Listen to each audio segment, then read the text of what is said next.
ಬಾಯಿಸಿತ್ ಅನ್ನುವಂತ ಓರ್ವ ತರುಣ ತಾಯಿ ಹೇಳ್ತಾನಂತೆ, ಅವ್ವ ನಾನು ದೇವರನ್ನ ಬೆರಗಿಳಿಸಿಕೊಂಡು ಬಂದು ದೇವರ ಆಶೀರ್ವಾದವನ್ನು ಪಡ್ಕೊಳ್ಬೇಕಂತ ಮಾಡೀನಿ. ನಾನು ದೇವರನ್ನ ಹುಡ್ಕೊಂಡು ಹೋಗ್ತೀನಿ, ಮತ್ತ ಹೋಗ್ಲೇನು. ಬಾಯಿಸಿತನ ತಾಯಿ ಹೇಳ್ತಾಳೆ, ಮಗ ಹೋಗಪ್ಪ, ದೇವರನ್ನ ಹುಡ್ಕೊಂಡು ಬಾ, ದೇವರನ್ನ ಕರ್ಕೊಂಡು ಬಾ, ದೇವರ ಆಶೀರ್ವಾದ ನೀವು ಪಡ್ಕೊಂಡು ಬಾ, ಅದಕ್ಕೆ ಏನೇನು ಬೇಕಾಗ್ತಾವಲ್ಲ ಅದನ್ನೆಲ್ಲವನ್ನ ನಾನು ರೆಡಿ ಮಾಡಿಕೊಡ್ತೀನಿ ಅಂತ ಹೇಳಿ ತಾಯಿ ಎಲ್ಲವನ್ನ ಸಜ್ಜು ಮಾಡಿಕೊಟ್ಟು ಯಾರಿಗೆ ಬಾಯಿಸಿ ಎಲ್ಲವನ್ನ ರೆಡಿ ಮಾಡಿಕೊಂಡು ಹೊರಟ.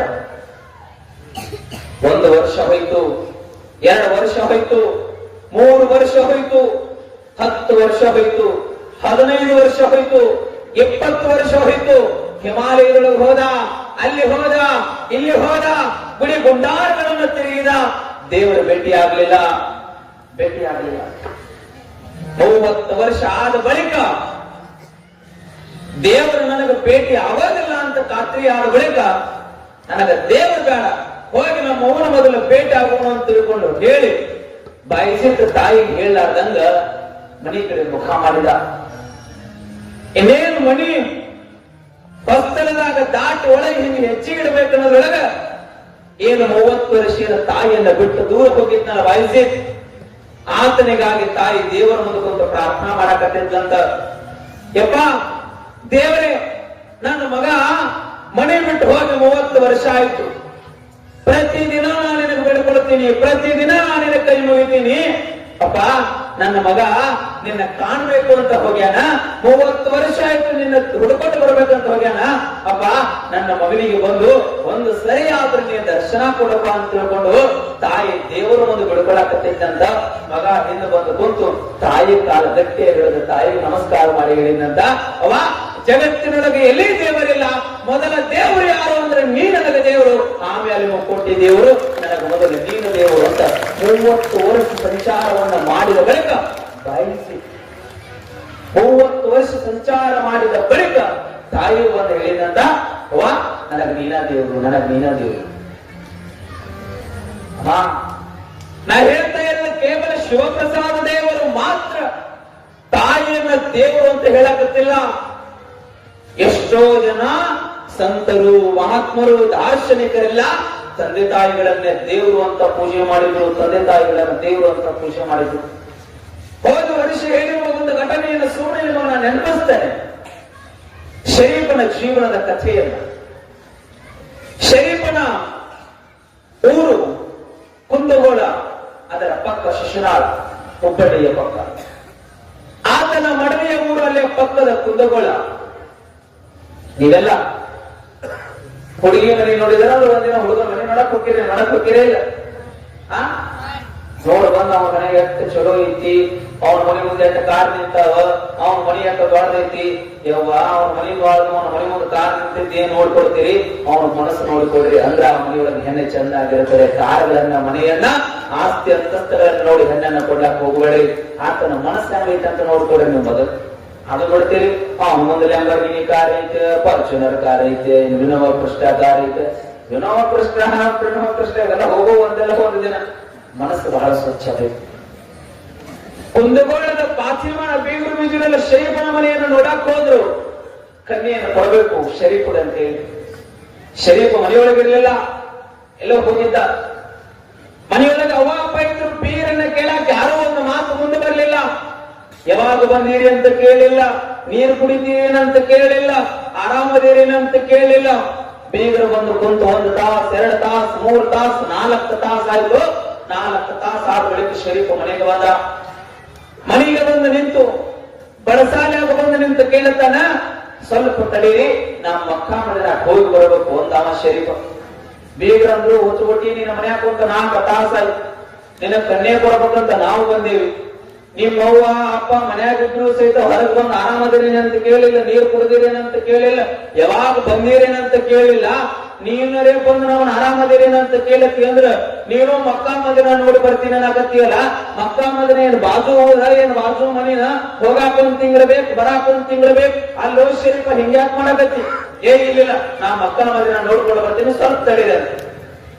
ಆಯ್ತರಿಪ್ಪ, ಏನಾರ ಮಾಡ್ಕೊತ ಹೋಗಂತ ಹೇಳಿ ಶರೀಫ ಹಿಂಗ ಒಳಗೆ ಹೋಗಿ ಹೊರಗೆ ಬಂದ ನಿಂತ ಪ್ರಸಾದ ಬಂದ ನಿಂತ ಹೇಳ್ತಾನ, ನಾ ಮಕ್ಕಾ ಮದಿನ ನೋಡಿ ಬಂದೆ ಅಂತ ಶರೀಫ. ನಾ ಮಕ್ಕಾ ಮದಿನ ನೋಡಿ ಬಂದೆ ಅಂದ ಬೆಳನೆ ಬೀಗರಿ ಕಾಡ್ತಾ ತಿರುಗಿ ಹಾಪಾಗಿ ನಮ್ಮ ಕ್ಷೇತ್ರ, ಪವಿತ್ರ ಕ್ಷೇತ್ರ ಇರೋದು ಅಲ್ಲಿ ಬಹು ದೂರದಲ್ಲಿ. ಹೋಗೋದಕ್ಕೆ ಒಂದು ತಿಂಗಳು ಬೇಕು, ಬರೋದಕ್ಕೆ ಒಂದು ತಿಂಗಳು ಬೇಕು. ಒಳಗೆ ಹೋಗಿ ಹೊರಗೆ ಬಂದ ನಿಂತನಾಕತ್ತಾನ, ಮಕ್ಕಾ ಮದಿನ ನೋಡಿ ಬಂದೆ ಅಂತನಾಕತ್ತಾನ. ಅಲ್ಲೋ ಶರೀಫ ಹುಚ್ಚಿಗೆ ಚಿಡಿದತ್ತೇನೆ ಹಿಂಗಾತ್ ಮಾಡಾಕತ್ತಿ. ಶರೀಫ ಬಹಳ ದೊಡ್ಡ ಕಿಮ್ಮತ್ತಿನ ಮಾತು ಹೇಳ್ತಾನ, ಹುಚ್ಚರ ನನಗ್ ಹುಚ್ಚಿಡಿದಿಲ್ಲ, ನಿಮಗ್ ಹುಚ್ಚಿಡದಂದ.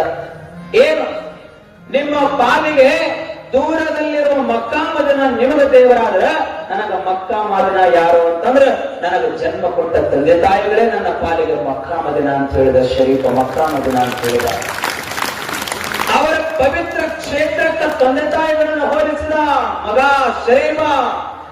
ಭಗವಂತ ದೇವರು ಶರೀಫ ಅಂತವನೇ ತಾಯಿಯನ್ನ ಮಕ್ಕಾ ಮದಿನ ಹೋಲಿಸಿದ ಶರೀಫ. ಮಹಾತ್ಮ ದೊಡ್ಡ ಶಿವಯೋಗಿ, ಆತನ ತೇರನ್ನ ಲಕ್ಷ ಲಕ್ಷ ಜನ ಇವತ್ತ ತೇರಿದ್ದಾರ. ಅಂತ ಮಹಾತ್ಮ ತಂದೆ ತಾಯಿಗಳನ್ನ ದೇವರು ಅಂತ ಹೇಳಿದ, ದೇವರು ಅಂತ ಹೇಳಿದ ಶಿವಪ್ರಸಾದ್ ದೇವರಲ್ಲ. ನಾವೆಲ್ಲ ಇವತ್ತು ಜನ್ಮ ಕೊಟ್ಟ ತಂದೆ ತಾಯಿಗಳನ್ನ ನಾವು ದೇವರು ಅಂತ ತಿಳಿದ್ರು, ನಾವು ದೇವರು ಅಂತ ತಿಳ್ಕೊಳಕತ್ತೇವೆ. ಕರೆ ಸತ್ಯ. ಭಗವಾನ್ ಶಂಕರಾಚಾರ್ಯ ಹೆಸರನ್ನು ಎಷ್ಟು ಜನ ಕೇಳಿರಿ? ಕೈ ಎತ್ತಿರ ನೋಡೋಣ. ಭಗವಾನ್ ಶಂಕರಾಚಾರ್ಯ ಹೆಸರು ಬಹುಶಃ 6ನೇತೆ 7ನೇತೆ ಅದು ಪಾಠ ಇತ್ತು ನಮಗೆ. ಇತ್ತಲ್ಲ? ಐತೆ ಇಲ್ಲ? ಈಗೋ ಇಲ್ಲ ಇಲ್ಲ ಮತ್ತೆ ಈಗ ಫೋನ್ ಹಾಕತ್ತಾವ ಅಲ್ಲ, ಈಗ ಹಾಕತ್ತೇವೆ ಅಲ್ಲ, ಹಿಂಗ ಅಲ್ಲ ಹಂಗ. ಬಟ್ಟೆ ಇರ್ಲಿ ಬಿಡ್ಲಿ ಇತ್ತು ಪಾಠ. ಅವರ ಹೆಸರನ್ನ ಎಲ್ಲರೂ ಕೇಳಿದ್ದೀವಿ. ಬಹಳ ದೊಡ್ಡ ವೀರು, ಪರ್ವತದ ಸನ್ಯಾಸ. ಅವರ ಜೀವನದೊಳಗೊಂದು ಘಟನಾ ನಡೀತದೆ. ಭಗವಾನ್ ಶಂಕರಾಚಾರ್ಯ ಜೀವನದೊಳಗೆ ಆ ಮನೆಯಿಂದ ಸುಮಾರು 1-1.5 ಕಿಲೋಮೀಟರ್ ದೂರದಲ್ಲಿ ಹರಿತಕ್ಕಂತಹ ಒಂದು ನದಿ. ಆ ನದಿ ಹೆಸರು ಚೂರ್ಣಾ ನದಿ. ಏನು ನದಿ ಹೆಸರು? ಚೂರ್ಣಾ ನದಿ.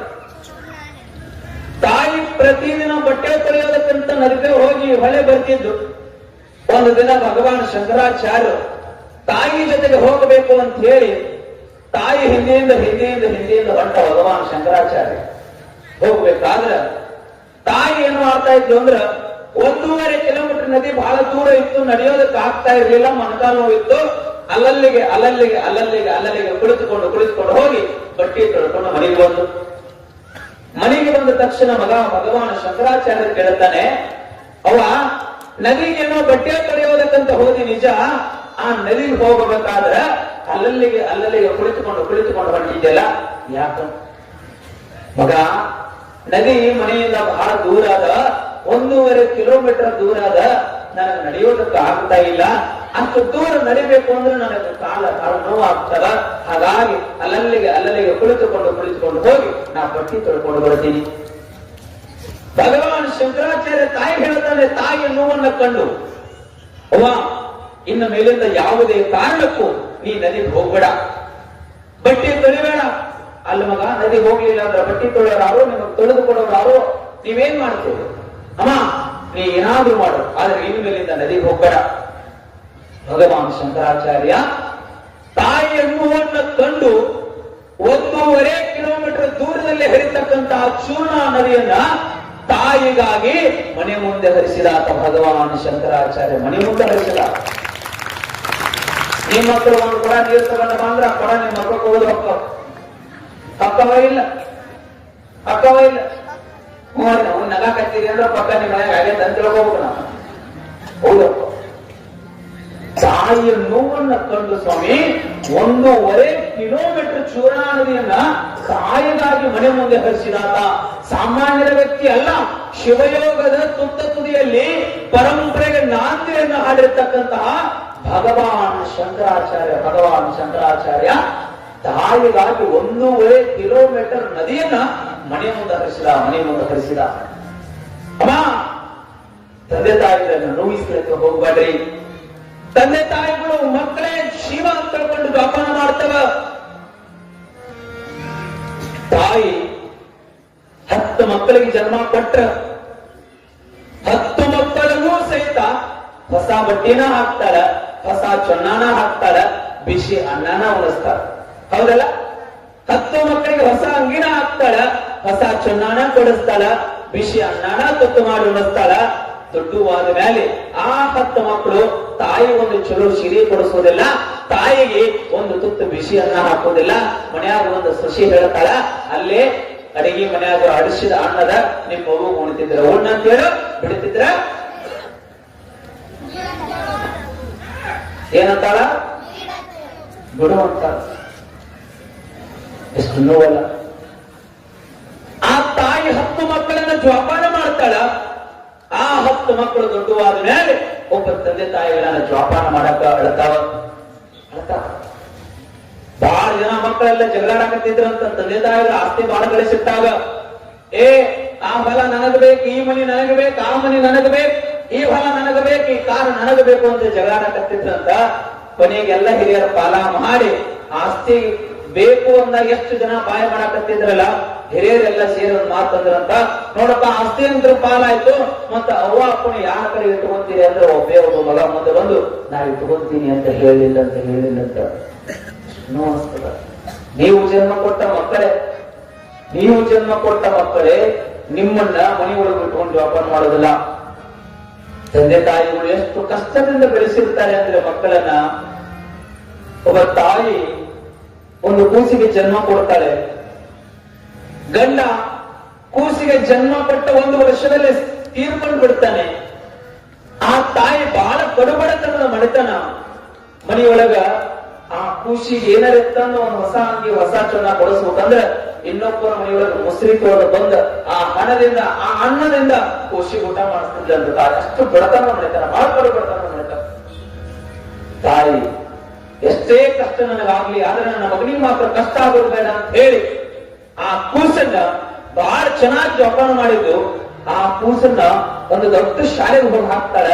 ನನ್ನ ಮಗ ಬಹಳ ದೊಡ್ಡ ಜ್ಞಾನಿ ಆಗ್ಬೇಕು, ನನ್ನ ಮಗ ಬಹಳ ಚೆನ್ನಾಗಿ ಓದ್ಬೇಕು, ನನ್ನ ಮಗ 10 ಜನರ ಮಧ್ಯದಲ್ಲಿ ನಿಂತು ಮಾತನಾಡಬೇಕು, ನನ್ನ ಮಗ ಬಹಳ ದೊಡ್ಡ ಹುದ್ದೆಗೆ ಆಯ್ಕೆ ಆಗ್ಬೇಕು ಅಂತ ಹೇಳಿ ತಾಯಿ ತನ್ನೆಲ್ಲ ನೋವುಗಳನ್ನ ಬದಿಗಿಟ್ಟು ತಾನು ಇನ್ನೊಬ್ಬರ ಮನೆಯೊಳಗೆ ಮುಸುರಿ ತೊಳೆದು ಬಂದ ಹಣದಿಂದ ಮಗನನ್ನ ಒಂದು ದೊಡ್ಡ ಶಾಲೆಗೆ ಹಾಕ್ತಾಳೆ.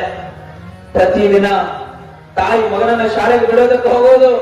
ಶಾಲೆ ಟೈಮ್ ಆಯ್ತಂದ್ರೆ ಎಲ್ಲ ಕೆಲಸವನ್ನು ಬಿಟ್ಟು ಶಾಲೆಗೆ ಹೋಗೋದು ಬಂದು ಮಗನನ್ನ ಮನೆಗೆ ಕರ್ಕೊಂಡು ಹೋಗೋದು. ಒಂದು ದಿನ ಆ ಶಾಲೆ ಒಳಗ ಆತನ ಸ್ನೇಹಿತರೆಲ್ಲ ಕಾಡ್ಸೋದಕ್ಕೆ ಪ್ರಾರಂಭ ಮಾಡಿದ್ರಂತ. ಇವ ಕುಟ್ಟಿ ಮಗ ಅದನ. ಆ ತಾಯಿಗೆ ಒಂದು ಕಣ್ಣಿರಲಿಲ್ಲ. ಕುಟ್ಟಿ ಮಗ ಅದನ ಅಂತ ಕಾಡಿಸಿದವನೇ ಮಗ ಶಾಲೆಯನ್ನು ಅರ್ಧದಲ್ಲೇ ಬಿಟ್ಟು ಮನೆಗೆ ಓಡಿ ಬಂದ ತಾಯಿ ಹೇಳ್ತಾನೆ, ಅವ್ವ ಇನ್ನು ಮೇಲಿಂದ ನೀ ಶಾಲೆಗೆ ನನ್ನನ್ನು ಬಿಡೋದಕ್ಕೆ ಬರಕ್ ಹೋಗಬೇಡ. ಹೇಳ್ತಾರೆ, ಮಗ ಯಾಕೆ ಏನಾಯ್ತು? ನೋಡು, ನಿನಗೊಂದು ಕಣ್ಣಿಲ್ಲ, ನೀರೇ ಕೂಟಿದಿ, ನಾನು ಶಾಲೆ ಒಳಗೆಲ್ಲ ಕುಟ್ಟಿ ಮಗ ಅಂತ ಕರೆಯಕತ್ತಾರ. ಇವತ್ತಿನಿಂದ ನೀ ಸಾಯು ಮಠ ನನಗೆ ಮುಖ ತೋರಿಸ್ಬೇಡ ಅಂತ ಹೇಳಿದ ಸಣ್ಣ ಕೂಸು ಮಗ ಮುಖ ತೋರಿಸ್ಬೇಡ. ನಾನು ತಾಯಿ ಒಂದು ಮಗ ಚೆನ್ನಾಗಬಹುದು, ಚೆನ್ನಾಗ್ ಬರೀ ಶಾಲೆ ಆಗು, ನಾ ಬರೋದಿಲ್ಲ ಶಾಲೆ ಕೊಡೋದಕ್ಕ ಅಂತ ಹೇಳಿ ತಾಯಿ ಪ್ರತಿದಿನ ಕೊಡೋದಕ್ಕೆ ಹೋಗ್ತಿದ್ದು. ಅವತ್ತು ಶಾಲೆಯನ್ನು ಮಗನಿಂದ ಕಳಿಸೋದಕ್ಕೆ ಹೋಗ್ಲಿಲ್ಲ. ಮಗನ ಹೋಗೋದು ನೋಡೋದು ಮಾಡು. ಬೆಳೆದ ಮಗ ನಿರ್ಧಾರ ತಗೊಂಡ. ಶಾಲೆಯೊಳಗೆಲ್ಲ ಕುಟ್ಟಿ ಮಗ ಬಂದ ಅಂತ ಕಾಣಿಸೋದನ್ನ ಕೇಳಿದ ಮಗ ನನ್ನ ತಾಯಿಯನ್ನೇ ಬಿಟ್ಟು ಹೋಗ್ಬೇಕು ಅಂತ ನಿರ್ಧಾರ ಮಾಡಿದ. ತಲೆಯೊಳಗ ಮಗ ಹೊರಟ. ತಾಯಿಗೆ ಹೇಳಲಾರ್ದಂಗ ಮತ್ತೆ ರಾತ್ರಿ 12ರ ಜಾವ ಮನೆ ಬಿಟ್ಟು ಹೊರಟ ಮಗ. ಎಲ್ಲಿಗೆ ಹೋಗ್ತಾನೆ ಗೊತ್ತಿಲ್ಲ, ಬದುಕು ಹೇಗೆ ಹೋಗ್ಬೇಕಂತ ಗೊತ್ತಿಲ್ಲ. ಹೌದಾ, 1 ವರ್ಷ ಅಲ್ಲ, ತಾಯಿಯನ್ನು ಬಿಟ್ಟು 25 ವರ್ಷ ಮಗ ದೂರ ಹೋದ. ತಾಯಿಗೆ ನೋವಾಗಿರ್ಲಿಕ್ಕಿಲ್ಲವ. ಒಂದೇ ಒಂದು ಕೂಸು. ಆ ಕೂಸು ಅರ್ಧ ರಾತ್ರಿಯಲ್ಲಿ ಮನೆ ಬಿಟ್ಟು ಹೋಗಿದೆ. ತಾಯಿ ಬೆಳಗಿನ ಜಾವ ಎದ್ದು ಬಾಜು ಕೈ ಹಾಕ್ತಾಳ, ಮಗನೇ ಇಲ್ಲ. ಊರೆಲ್ಲ ಹುಡುಕಾಡ್ತಾಳೆ, ಊರೆಲ್ಲ ತಿರುಗುತ್ತಾಳೆ. ಬೇರೆ ಊರಾಗಿ ಆಕಿ ಗೊತ್ತಿಲ್ಲ, ಹೋಗ್ಬೇಕು ಅಂದ್ರೆ ಹಣ ಇಲ್ಲ, ಏನ್ ಮಾಡ್ಬೇಕು ಆ ತಾಯಿ. ಹೋದ 25 ವರ್ಷ ಮಡಿ ಬಿಟ್ಟು ಹೋದ ಮಗ ಒಂದು ದಿನ ಪೇಪರ್ ಒಳಗೆ ಬಂದ. ಯಾವ ಪೇಪರ್ ಒಳಗಂದ್ರ ಇಂಥ ಊರಿನ ತರುಣ, ಇಂಥ ತಾಯಿ ಮಗ ದೆಹಲಿ ಅಂತ ಪಟ್ಟಣದೊಳಗ ಬಹಳ ದೊಡ್ಡ ಹುದ್ದೆಗೆ ಆಯ್ಕೆ ಆಗ್ಯಾನ ಅಂತ ಪೇಪರ್ ಒಳಗೆ ಬಂದ. ಆ ಪೇಪರ್ನ ಅವತ್ತಿನ ದಿನದಲ್ಲಿ ಬಹುಶಃ ಗೌಡರ ಮನೆಯೊಳಗೆ ಮಾತ್ರ ಪೇಪರ್ಗಳನ್ನ ಓದ್ತಾ ಇದ್ರು, ಪತ್ರಿಕೆಗಳನ್ನ ಓದ್ತಾ ಇದ್ರು. ಬಡವರ ಮನೆಯಲ್ಲಿ ಪೇಪರ್ಗಳನ್ನ ತೆಗೆದುಕೊಡ್ತಾ ಇರಲಿಲ್ಲ. ಹೋದ ಆ ತಾಯಿ ಮನೆಯೊಳಗೆ ಮುಸ್ರಿ ತೊಳೆಯೋದಕ್ಕೆ ಹೋಗಿದ್ಲು. ಗೌಡ ಪೇಪರ್ ಓದಾಕತ್ತಿದ್ದ. ಅಯ್ಯೋ, ನಮ್ಮೂರನ ಹುಡುಗ ಇಂಥ ತಾಯಿ ಮಗ ಅಂತ ದೆಹಲಿ ಒಳಗೆ ಬಹಳ ದೊಡ್ಡ ಹೊತ್ತಿಗೆ ಆಯ್ಕೆ ಆಗನಂತ, ಯಾರ ಮಗ ಏನು ನಮ್ಮ ಊರಿಗೆ ಹೆಸರು ತಂದಾನ ಅಂತ ಗೌಡ ಹಿಂಗೆ ಓದಬೇಕಾದ್ರೆ ಆ ಶಬ್ದಗಳನ್ನ ಕೇಳಿದ ತಾಯಿ ಮುಸ್ರಿ ತೊಳೆಯುವುದನ್ನ ಬಿಟ್ಟ ಗೌಡನ ಮುಂದೆ ಓಡೋಡು ಬಂದು ನಿಲ್ತಾಳ.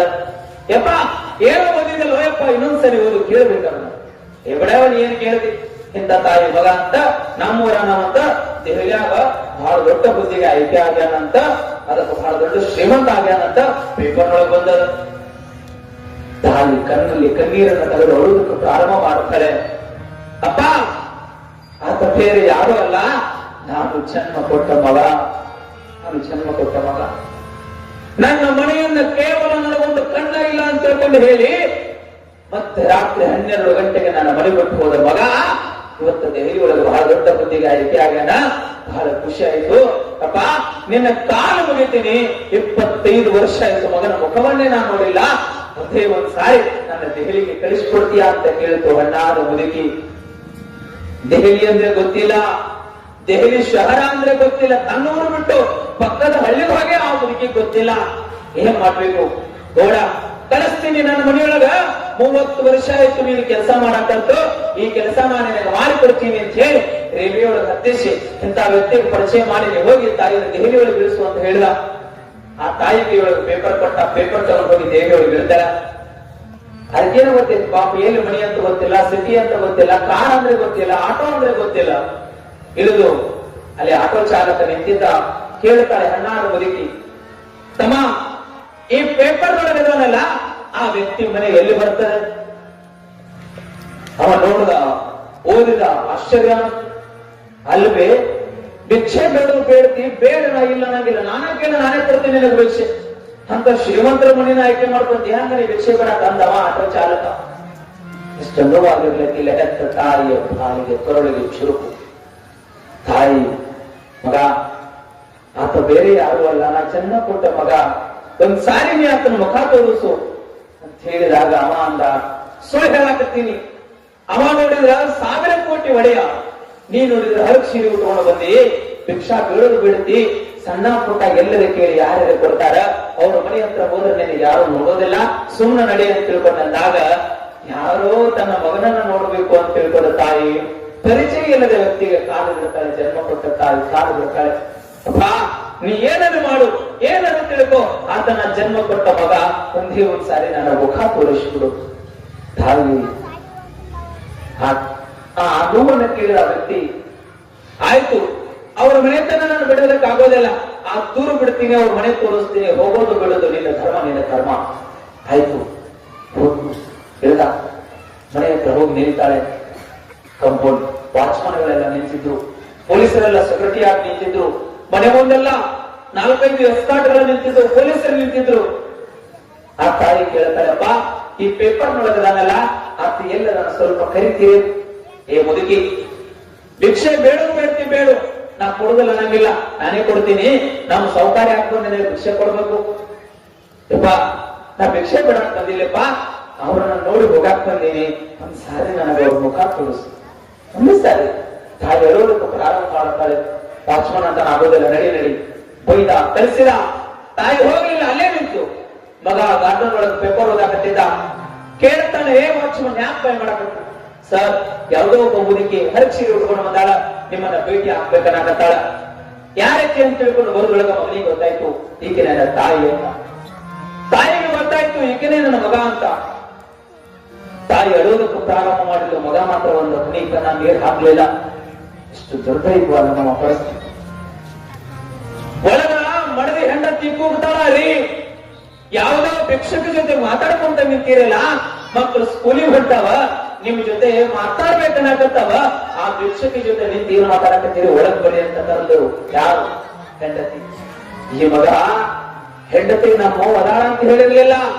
ನಮ್ಮವ್ವನ ಈ ಅಪರಾಧ ನೋಡಿಬಿಟ್ರ ಎಲ್ಲ ನನ್ನ ಹೆಂಡತಿ ಬಿಟ್ಟು ಹೋಗುತ್ತಾಳ ಅಂತ ಹೆಂಡತಿಗೆ ಹೇಳಿದ್ದ ಮಗ ನಮ್ಮವ್ವ ಸತ್ತಾಳ. ಇದ್ದ ತಾಯಿಯನ್ನ ಸತ್ತಾಳ ಅಂತ ಹೇಳುವುದಕ್ಕಾಗಿ ಹೇಗೆ ಬಂತು ಆ ಮಗನಿಗೆ ಆ ಮಾತು ಅಂತ ಗೊತ್ತಾಗ್ಲಿಲ್ಲ. ಈಗ ನನ್ನ ತಾಯಿ ಅಂತ ಹೇಳಿಬಿಟ್ರೆ ನನ್ನ ಹೆಂಡತಿಯಲ್ಲಿ ಬಿಟ್ಟು ಹೋಗ್ತಾಳ ಅಂತೇಳಿ ಹೆಂಡತಿಯ ಪ್ರೀತಿಗೆ ಮನಸ್ಸೋತ ಗಂಡ ಹೆತ್ತ ತಾಯಿಯ ಕುತ್ತಿಗೆ ಕೈಯನ್ನ ಹಾಕಿ ತಳ್ಳಿಬಿಟ್ಟ ಗಡಿ ನೀನು ಅಂತ ಹೇಳಿ ಕಣ್ಣೀರನ್ನ ಹಾಕ್ತಾ ಹಾಕ್ತಾ ತಾಯಿ ತನ್ನ ಊರಿಗೆ ಬರ್ತಾಳೆ. ಮಗ ಆ 7 ತಿಂಗಳ ಆಡುಗಳಿಗೆ ಯಾವುದೋ ಒಂದು ಕೆಲಸದ ನಿಮಿತ್ತವಾಗಿ ತನ್ನ ಊರಿನ ಮೇಲೆ ಹೋಗ್ಬೇಕಾಗಿತ್ತು. ಈ ಊರೊಳಗೆ ನಾವು ಹೋಗಲ್ಲ ಅಂತ ತಿಳ್ಕೊಂಡು ಹೇಳಿ ನೆನಪಾಗಿ ಹೋಗುತ್ತಾನ. ಸಣ್ಣ ಗುಡಿಸಲು ಮಳೆಯಾಗಿತ್ತು, ಆ ಗುಡಿಸಲೆಲ್ಲ ಸೋರ್ತಾ ಇತ್ತು, ಬಾಗ್ಲ ತೆಗೆದಿತ್ತು. ಕೂಗುತ್ತಾನ, ಕರೀತಾನ, ಆ ಮನೆಯೊಳಗೆ ಬರೋದಕ್ಕೆ ತಾಯಿ ಇರಲಿಲ್ಲ. ಮನೆಯೊಳಗೆಲ್ಲ ಬೋಗಾಣಿಗಳ ತಳಗೆ ಬಿದ್ದಿದ್ದು, ಹೆಕ್ಕನಗಳೆಲ್ಲ ಮನೆಯೊಳಗೆ ಓಡಾಡಕತ್ತಿದ್ದು, ಇನಗಳೆಲ್ಲ ಆಡಾಡಕತ್ತಿದ್ದು. ಬಾಜು ಮನೆಯೊಳನ ಕದಾ ಮಾಡೋದು ಕೇಳ್ತಾನ, ಅಮ್ಮ ಈ ಮನೆಯೊಳಗೆ ಒಬ್ಬ ತಾಯಿ ಇದ್ದಲ್ಲ ಎಲ್ಲಿ ಹೋಗ್ಯಾಳ? ಯಾರಪ್ಪ ನೀನು ಅಂತ ಬಾಜು ಮನೆಯವರು ಕೇಳಿದಾಗ, ಅವ ಆ ತಾಯಿಯ ಮಗನ ಹುಚ್ಚ, 6 ತಿಂಗಳಿಂದ ನಿಮ್ಮವ್ವ ನಿನ್ನನ್ನು ನೋಡ್ಬೇಕು ಅಂತ ಬಂದಾಗ ನಿಮ್ಮ ತಾಯಿಯ ಕುಚ್ಚಿಗೆ ಕೈ ಹಾಕಿ ಹೊರಗೆ ತಳ್ಳಿದೆ ಅಂತ ನಿಮ್ಮವ್ವ ನಿನ್ನನ್ನು ನೆನೆಸಿ 4 ದಿನದಿಂದ ಸತ್ತಪ್ಪ. ನೀನ್ ನಂಬರ್ ಸರಿ ನನ್ನ ಕಡೆ ಇರ್ಲಿಲ್ಲ, ಅದಕ್ಕೆ ಊರನ್ನವರು ಸೇರಿ ಮಣ್ಣು ಮಾಡಿದೇವಪ್ಪ ಅಂತ ಹೇಳಿ ಆ ತಾಯಿ ಹೇಳಿ ನಿಮ್ಮವ್ವ ಸಾಯ್ಬೇಕಾದ್ರ ನನ್ನ ಮಗ ಇವತ್ತಲ್ಲ ನಾಳೆ ನಾನು ನೋಡಾಕ್ ಬರ್ತಾನ. ತಾಯಿ ಮಮತೆ ಎಷ್ಟು ನೋಡಿದ್ರಿ. ತಾಯಿ ಹೇಳ್ತಾಳೆ, ನನ್ನ ಮಗ ಇವತ್ತಲ್ಲ ನಾನು ನೋಡಾಕ್ ಬರ್ತಾನ. ಆ ನೋಡಾಕ್ ಬಂದಾಗ ಈ ಪತ್ರ ಮಗನ ಕೈಯಾಗ ಕೊಡ್ರಿ ಅಂತ ಹೇಳಿ ಆ ತಾಯಿ ಒಂದು ಪತ್ರವನ್ನು ಬರೆದು ಕೊಟ್ಟಿರ್ತಾಳೆ. ತೋತ್ತಮ ನಿಮ್ಮವ್ ಕೊಟ್ಟಾಳ ಅಂತ ತಿಳ್ಕೊಂಡು ಹೇಳಿ ಆ ಪತ್ರ ಕೊಟ್ಟಾಗ ಕಾರಿನೊಳಗಡೆ ಕೊಟ್ಟ ಅಗರ್ಭ ಶ್ರೀಮಂತ ಎಸಿಯಾನ ಮಾಡಿಕೊಂಡು ನಮ್ಮವ್ವ ಏನಾರ ಬರೆದಿರ್ಬೋದು ನೋಡೋಣ ಅಂತ ತಿಳ್ಕೊಂಡು ಹೇಳಿ ಆ ಪತ್ರವನ್ನು ಓದೋದಕ್ಕೆ ಪ್ರಾರಂಭ ಮಾಡ್ತಾನೆ. ಆ ತಾಯಿ ತನ್ನ ರಕ್ತದಿಂದ ಆ ಪತ್ರವನ್ನು ಬರೆದಿಲ್ಲಂತೆ ಮಗನಿಗಾಗಿ. ಮಗ ನಿನಗೆಲ್ಲ ಶಾಲೆ ಒಳಗ ಕುಟ್ಟಿ ಮಗ ಅಂತಿದ್ರು ನನಗೆ ಬೇಸರ ಆಗಿಲ್ಲ. ಆ ಕಣ್ಣನ್ನ ನಾನು ಎಲ್ಲಿ ಕಳ್ಕೊಂಡೀನಿ ಅಂದ್ರ ನೀನು ಬಾಲ್ಯದಲ್ಲಿ ಆಡುವಾಗ ಎಡಿಮೆ ಬಿದ್ದು ನಿನ್ನೊಂದು ಕಣ್ಣನ್ನು ನೀನು ಕಳ್ಕೊಂಡಿದ್ದಿ ಮಗ. ಈ ಜಗತ್ತು ಒಂದು ದಿನ ನನ್ನ ಮಗನಿಗೆ ಕುಂಟಾಗಬಾರದು ಅಂತೇಳಿ ನಂದೊಂದು ಕಣ್ಣನ್ನ ನಿನಗೆ ಕೊಡ್ತೀನಿ ಅಂತ ಪತ್ರದೊಳಗಡೆ ಬರ್ದಿದ್ದಂತೆ. ಆ ತಾಯಿಯ ಪತ್ರದೊಳಗಡೆ ಬರ್ದಿದ್ದ ಮಗ ಆ ಪತ್ರವನ್ನು ಹಿಡ್ಕೊಂಡು ಅಳೋದಕ್ಕೆ ಪ್ರಾರಂಭ ಮಾಡಿದ, ಚೀರೋದಕ್ಕೆ ಪ್ರಾರಂಭ ಮಾಡಿದ. ಅವ ನಾನ್ ತಪ್ಪು ಮಾಡೀನಿ, ನಂದು ಕ್ಷಮ ಆಗ್ಯದ, ಹಳ್ಳ ಬಾ ಅಂತಂದ. ಆ ತಾಯಿ ಬರೋದಕ್ಕೆ ಭೂಮಿ ಮೇಲೆ ಇರ್ಲಿಲ್ಲ. ಅವ ತಂದೆ ತಾಯಿಗಳನ್ನ ಇದ್ದಾಗ ಪೂಜೆ ಮಾಡಿ ಹೊರತಾಗಿ ಹೋದ ಮೇಲೆ ಆ ತಂದೆ ತಾಯಿಗಳು ಬರ್ಲಿಕ್ಕೆ ಸಾಧ್ಯ ಇಲ್ಲ. ಈ ಜಗತ್ತಿನೊಳಗೆ ದುಡ್ಡು ಕೊಟ್ಟ ಏನೆಲ್ಲ ಖರೀದಿಯನ್ನು ಮಾಡ್ಕೊಡ್ಬೋದು, ಆದರೆ ಜನ್ಮ ಕೊಟ್ಟ ತಂದೆ ತಾಯಿಗಳು ಮಾತ್ರ ಮರಳಿ ಬರ್ಲಿಕ್ಕೆ ಸಾಧ್ಯ ಇಲ್ಲ.